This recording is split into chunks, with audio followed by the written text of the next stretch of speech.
दुनिया का कौन सा जानवर मरने से पहले इंसान की तरह रोता है? बिल्ली, कौवा, घोड़ा, लायर बर्ड।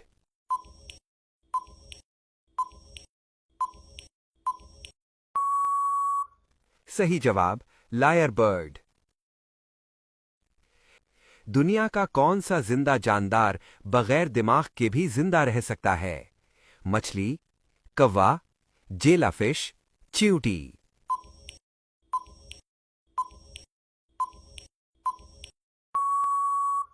सही जवाब, जेलाफिश।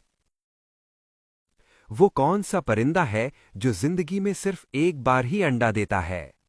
पेलिकन, शाहीन, एल्स्टिच, कौवा।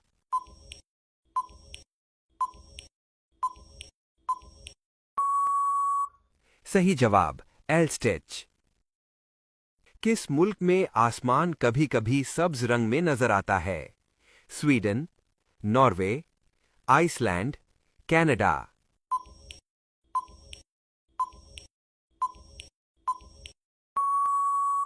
सही जवाब, आइसलैंड।